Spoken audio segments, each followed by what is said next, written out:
పాదయాత్రని దిగ్విజయంగా పూర్తి చేసుకొని కాసేపటి క్రితమే గాంధీ భవన్‌కి మహేష్ కుమార్ గౌడ్ వచ్చారు. ఈ రోజు ఉదయం కూడా పెద్ద ఎత్తున కార్యకర్తలు అందరూ కూడా ఢిల్లీ పయనమయ్యారు. ఒకసారి మాట్లాడదాం.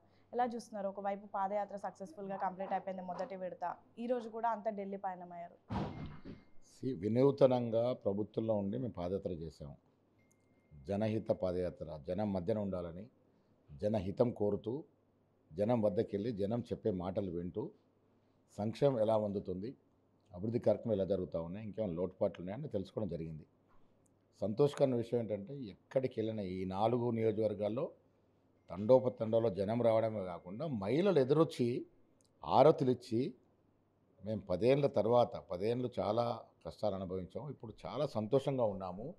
మాకు రేషన్ కార్డ్స్ వస్తూ ఉన్నాయి, సన్నబియ్యం అంతా ఉన్నాయి, ఉచితంగా మహిళలు మేము బస్సులో తిరగలుగుతూ ఉన్నాము. మా ఇంటికి రుణమాఫీ వచ్చింది, మా ఇళ్ళల్లో జీరో బిల్లు వస్తూ ఉన్నాయి, కరెంటు బిల్లు. ఇవన్నీ కూడా చెప్తూ సంతోషాన్ని వ్యక్తం చేస్తూ ఉన్నారు. దీని అర్థం ఏంటంటే సంక్షేమం అభివృద్ధి సజావుగా జరుగుతూ ఉంది. రాష్ట్రంలో కాంగ్రెస్ పార్టీ పాలన బేసిక్గా ఉంది. రెండో అంశం 42% రిజర్వేషన్. ఇప్పుడు ఈ దేశంలో ఎక్కడే కాని విధంగా రాహుల్ గాంధీ గారి యొక్క నినాదం ఏదో ఉద్యమంలాగా మారిందో కుల సర్వే అనేది ఈ రాష్ట్రంలో రేవంత్ రెడ్డి గారు చేయించి ఉంచినారు. 2 బిల్లు ఇచ్చాం 42%. ఒకటి స్థానిక సంస్థల్లో, రెండోది ఉపాధి అండ్ విద్యాపరంగా. ఈ 2 బిల్లు కూడా 50% క్యాప్ వల్ల ఆగిపోతూ ఉన్నాయి. కేంద్రానికి పంపాం గవర్నర్ ద్వారా. ఇక్కడ బీజేపీ సభ్యులు ఓటేశారు, 42%కి ఓటేశారు, 2 చట్టాలకు మద్దతు ఇచ్చారు. ఢిల్లీలో మాత్రం మొకాలెడ్డేస్తూ ఉన్నారు. వీళ్ళు చాతకంతనం బయట పెట్టుకుంటూ ఉన్నారు. కిషన్ రెడ్డికి భయపడో, అమిత్ షాకు భయపడో, ఈ బీసీ నాయకులు ఎవరైతే బీసీ ఓటుతో గెలిచారో బీసీ ఎమ్మెల్యేలు బీసీ ఎంపీలు కూడా మాట్లాడిన పరిస్థితి వల్ల నేను వారికి అడుగుతూ ఉన్నాను. కిషన్ రెడ్డి గారు కూడా అడుగుతూ ఉన్నాను, మీరు సికింద్రాబాద్లో ఉన్న బీసీ ఓట్లు ఎంత, ఎస్సీ ఎస్టీ ఓట్లు ఎంత, మైనార్టీ ఓట్లు ఎంత, వీరి ఓట్లు పడందే నువ్వు గెలిచావా? నువ్వు ఈరోజు బీసీ వ్యతిరేకంగా ఎట్లా వివరిస్తావు? నువ్వు కావాల్సుకొని వ్యతిరేకం చేస్తావు. ఎందుకంటే నెపం చూసుకొని ఒక నెపం ఎత్తుకొని మాట్లాడుతూ ఉన్నావు. ఆ నెపం ఏంటి? ముస్లింలను పక్కన పెడితే మేము సపోర్ట్ చేస్తామంటాడు. మరి ఇదే ముస్లింలకి మీ ప్రధానమంత్రి రాష్ట్రమైనటువంటి గుజరాత్లో ఆయన ముఖ్యమంత్రిగా ఉన్నప్పుడు నేను మా రాష్ట్రంలో బీసీ కోటాలో మైనార్టీలకి ముస్లింలకి రిజర్వేషన్ ఇచ్చారని ఆయన స్వయంగా వీడియో చెప్పడం జరిగింది. ఉత్తరప్రదేశ్లో ఇస్తూ ఉన్నారు, పక్క రాష్ట్రం ఆంధ్రప్రదేశ్లో ఇస్తూ ఉన్నారు. మరి ఇక్కడ బీసీలో మైనార్టీ పెడితే మీకు నొప్పేంటి? ఈ నెపం తీసుకొని బీసీల యొక్క హక్కుల్ని కాలరాసే ప్రయత్నం కిషన్ రెడ్డి గారు, రామచంద్రరావు చేస్తూ ఉన్నారు. ఇది అధిగమించడానికి ఢిల్లీలో పోయి ధర్నా చేస్తూ ఉన్నాం. కేంద్రానికి కనువిప్పు కలిగే విధంగా 3 రోజులు ఢిల్లీలో ఉంటా ఉన్నాం. జంతర్ మంతర్న 6న ముఖ్యమంత్రి మొదలు మా చిన్న స్థాయి కార్యకర్తల వరకు కూడా ధర్నాలో కూర్చుంటాం. కనువిప్పు కలిగే ప్రయత్నం చేస్తాం. దీని మీద ప్రెషర్ చేస్తాం. మీరేమో చలో ఢిల్లీ అంటున్నారు, కవిత ఏమో ఇక్కడ పెద్ద ఎత్తున ధర్నా చేస్తుంది. అసలు కాంగ్రెస్ పార్టీ, కాంగ్రెస్ నాయకులు బీసీలకు ఏం చేయట్లేదు అంటూ కూడా ధర్నాకి కూర్చుంది. చాలా సంతోషం.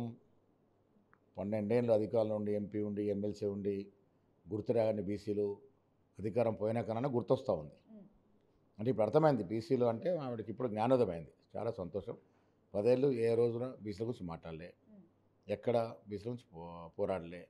వారి ఫాదర్ ముఖ్యమంత్రిగా ఉన్నారు, బీసీ రిజర్వేషన్ 30 నుంచి 22% తగ్గిస్తే మాట్లాడలే. ఒక్క మహిళ క్యాబినెట్ లేకుండా మాట్లాడలే.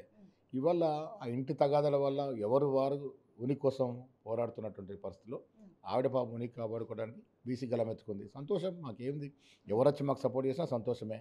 కానీ దీంట్లో వారి ప్రమేయమే లేదు.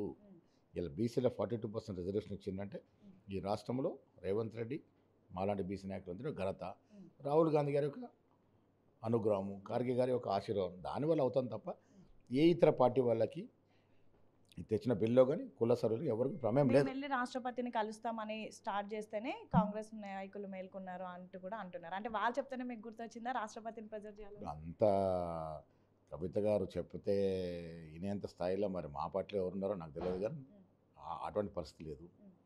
ఇప్పుడు ముఖ్యమంత్రి గారు, నేను, మా బీసీ మంత్రులంతా కూడా గత 2 సంవత్సరాలుగా అంటే బీసీ డిక్లరేషన్ కామారెడ్డిలో పెట్టినప్పటి నుంచి దీని మీద విపరీతంగా కసరత్తు చేస్తూ వస్తూ ఉన్నాం. మేము ఈ కసరత్తు చేసే ప్రక్రియలో వీళ్ళకి సంబంధమే లేదు. నిజంగా కూడా చెప్పాలంటే మాటి చెప్పడం బాగుండదు. కవిత మేము బీసీల గురించి కసరత్తు చేసినప్పుడు బీఆర్ఎస్ నాయకులు మాట్లాడి, బీజేపీ నాయకులు మాట్లాడే వాళ్ళకి సంబంధమే లేదు. మేము సుదీర్ఘంగా కసరత్తు చేసి చాలా లోతుగా అధ్యయనం చేసి 2 చట్టాలు తీసుకొచ్చినాం. కుల సర్వే చేసి ఒక ఫ్యాక్ట్ని ఎస్టాబ్లిష్ చేసాం. ఈ రాష్ట్రంలో 57% దాదాపుగా బీసీలు ఉన్నారని. ఇవన్నీ కూడా కాంగ్రెస్ ఘనత, కాంగ్రెస్ ప్రభుత్వం ఘనత. వీళ్ళకి ఏం సంబంధం? ఇవాళ బీసీలలో చైతన్యం వచ్చింది. బీసీలంతా కూడా కాంగ్రెస్ పోతా ఉన్నారు అనే ఒక కుట్రలో భాగంగా అటు బీఆర్ఎస్ కానీ బీజేపీ కానీ ఈ తీర్చే ప్రయత్నం ఉన్నారు. కానీ బీసీలు విఘ్నులు నమ్మరు. కవిత కూడా బీసీల కోసం ఫైట్ చేస్తుంది కాబట్టి ఢిల్లీకి వెల్కమ్ చేస్తారా? ధర్నాకి రమ్మంటారా? బీసీల విషయంలో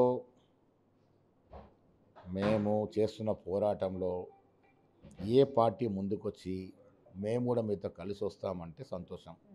కానీ ఇది నా వల్లే వచ్చింది అని మా ఘనత అని చెప్పుకుంటే మాత్రం మేము ఒప్పుకోము. ఎందుకంటే ఇది కాంగ్రెస్ ఘనత, కాంగ్రెస్ పార్టీ యొక్క సిద్ధాంతం కారణంగానే మేము ఈ గొప్ప చరిత్రకు నిర్ణయాలు తీసుకోగలిగినాం.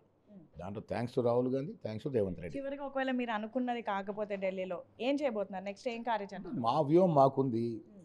ఇప్పుడు 50% సీలింగ్ అనేది ఈడబ్ల్యూఎస్ రిజర్వేషన్ ఇచ్చినప్పుడే డిబేట్ అయింది, 60% వచ్చింది. దీంట్లో ఇవ్వడానికి అడ్డంకులు ఏమని అర్థమవుతలేదు. కేవలం ఇవ్వకూడదన్న నెపం తప్ప ఇంకేం లేదు. సో మొత్తానికి బీసీ రిజర్వేషన్కి సంబంధించి పెద్ద ఎత్తున పోరాటం చేయబోతున్నాము. ఈలోపు కవిత వచ్చినా, ఏ ప్రతిపక్షాలు వచ్చినా, ఏ పార్టీ వచ్చినా సరే ఖచ్చితంగా వెల్కమ్ చేస్తాము అని అయితే టీపీసీసీ చీఫ్ మహేష్ కుమార్ గౌడ్ చెప్తున్నటువంటి పరిస్థితి. వీడియో జర్నలిస్ట్ శంకర్తో హేమ, బిగ్ టీవీ, గాంధీ భవన్.